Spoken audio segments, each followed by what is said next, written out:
vamos a entrarle al tema. Yo le agradezco mucho que esté en el estudio con nosotros a Jorge Baruch Díaz, el director de la Clínica del Viajero de la Universidad Nacional Autónoma de México. Gracias por estar acá. Gracias. ¿Cómo te va? Muchas gracias a ti y buenas noches a la vida. Pues vamos agarrándole la onda sin generar pánico, porque también hay muchas fake news, hay mucha desinformación. A ver, vamos a hablar, si te parece, primero de los hechos. ¿Qué tan común es que se declare una emergencia sanitaria internacional, como en este caso hoy la decreta la Organización Mundial de la Salud? Se han declarado en muy pocas ocasiones la emergencia de interés en salud global o internacional.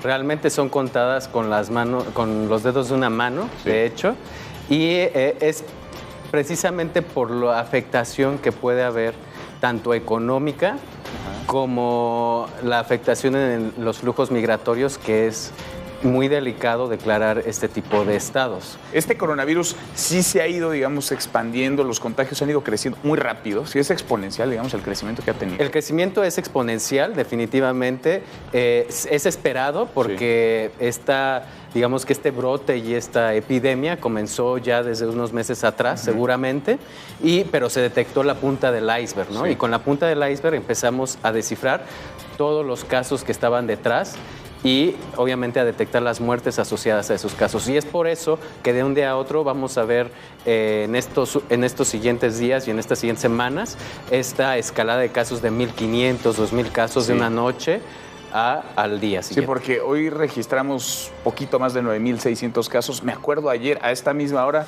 traíamos unos 7,700 más o menos. Había 6,000 la noche previa, 4,000 y cacho la noche anterior a esa. Es decir, sí se van acumulando, sí se van interesando y también pues van creciendo los números de decesos, de muertes. Afortunadamente, el número de muertes no ha crecido de manera exponencial como lo ha hecho el número de casos confirmados.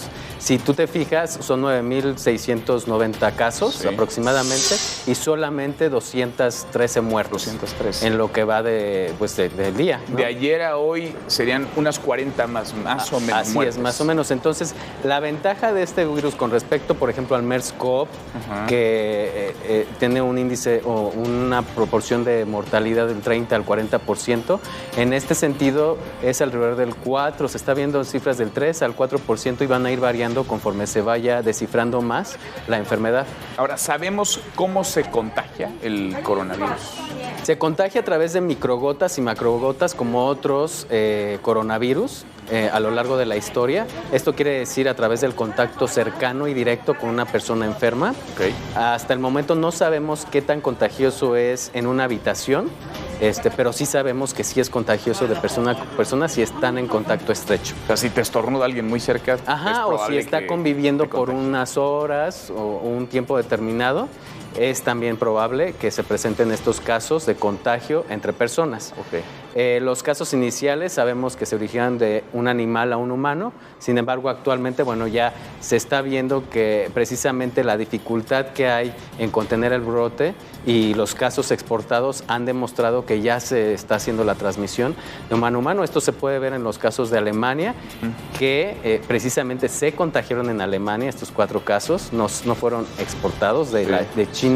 En Vietnam también se ha estado viendo y hoy justamente se acaba de confirmar también el contagio de humano a humano fuera de China en Estados Unidos. En Estados Unidos. Ahora, llama la atención el origen, la velocidad, claro, pero el origen, ¿de dónde viene? Nos dices de un animal, pero ¿se sabe con certeza de qué animal? ¿Cómo pudo haber surgido este coronavirus? Recordemos que los avances científicos han sido demasiados en muy poco tiempo. Nunca en la historia de la humanidad se han visto avances tan rápidos a nivel mundial y esto es gracias a que China ha sido muy abierta y transparente en compartir la información científica que va obteniendo con la comunidad internacional, que es lo que le ayuda. Entonces sabemos que tiene cierto componente de murciélagos, y también sabemos que tiene un componente de serpientes, pero se está inclinando la comunidad científica en estos momentos a que la transmisión inicial fue de murciélagos a humanos, como lo puede ser en otro tipo de enfermedades. ¿Porque se comió alguien en sí, China, es por un murciélago?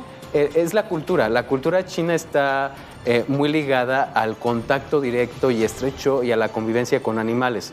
Así como nosotros aquí en México, las comunidades rurales conviven mucho con las gallinas, los pollos, aves de corral, los guajolotes, los perros, los gatos. Sí.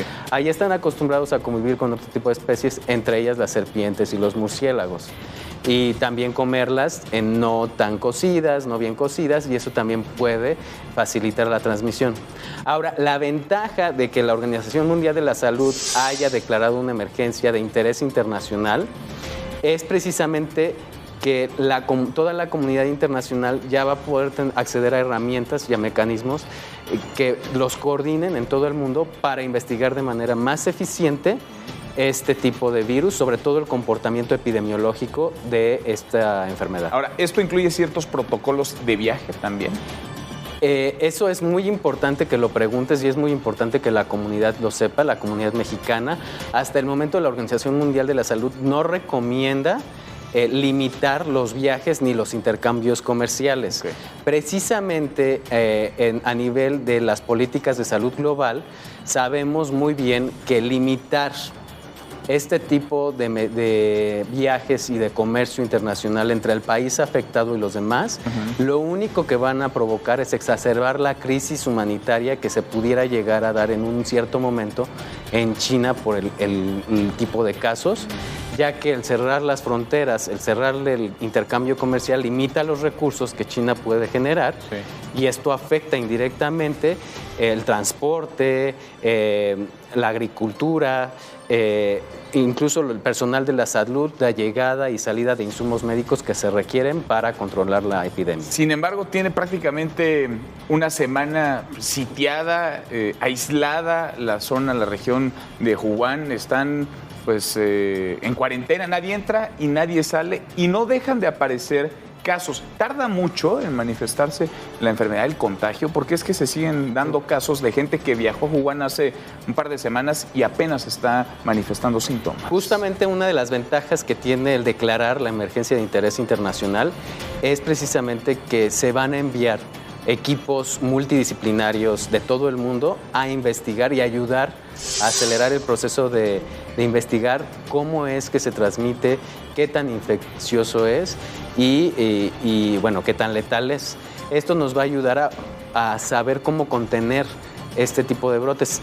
Recordemos que China implementó las medidas de cuarentena en las ciudades, principalmente en Wuhan y otras ciudades, semanas después de que se dieron los primeros casos, y les dio oportunidad a muchas personas, más de 5 millones, a salir de Wuhan antes de que se implementara la cuarentena. Entonces, y ahora, bueno, pues ya los casos de contagios se están empezando a dar en otro tipo de países. Sin duda. Entonces, sí, sin lugar a dudas, China ha hecho una excelente y sobresaliente medidas de contención.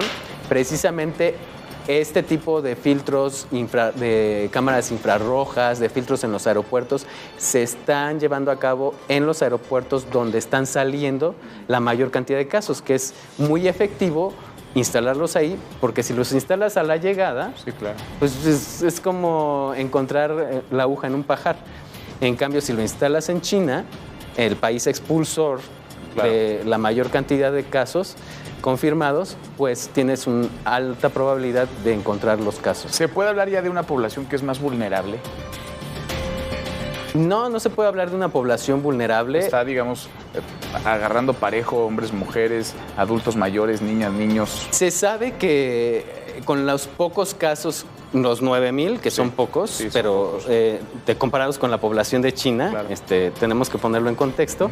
De los 9,000 casos sabemos que afecta sobre todo los casos más severos, y los casos de muerte están relacionados con personas que padecen alguna enfermedad preexistente, que están enfermas del hígado, de diabetes, que tienen enfermedades respiratorias ya per se, como asma, POC, ¿no? Enfermedades pulmonares obstructivas crónicas. Entonces sí se sabe que las personas que se están muriendo, que están más graves, cuentan con alguna enfermedad preexistente, similar a lo que podemos ver en los casos de influenza en estas temporadas, que los que tienen mayor mortalidad y mayor probabilidad de llegar a los hospitales son aquellos que, de manera grave, son aquellos que cuentan con alguna enfermedad preexistente. ¿Coincides, como han dicho esta semana, sobre todo el subsecretario de Salud, Hugo López-Gatell, que es inevitable que el coronavirus llegará tarde o temprano a nuestro país?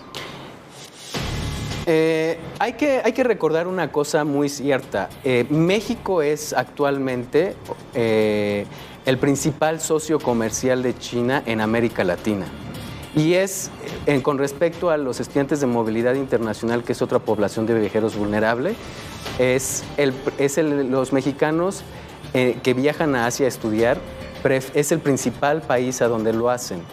Entonces, es muy probable. De alguna manera, China y México están íntimamente relacionados, tanto migratoriamente como económicamente. De hecho, la región de Norteamérica es la principal región con intercambio comercial en China a nivel mundial, incluyendo México. Sí. Entonces, sin lugar a dudas, no vamos a poder detener la migración. Eso es imposible y poco ético, poco humano. Pero debemos de estar vigilando y por supuesto que en algún momento nos van a llegar casos sospechosos, porque eso es un síntoma de buena salud del sistema de vigilancia epidemiológico, porque quiere decir que los estamos detectando como sospechosos, y en algún momento existe la probabilidad de que esos casos se confirmen como casos de nuevo coronavirus.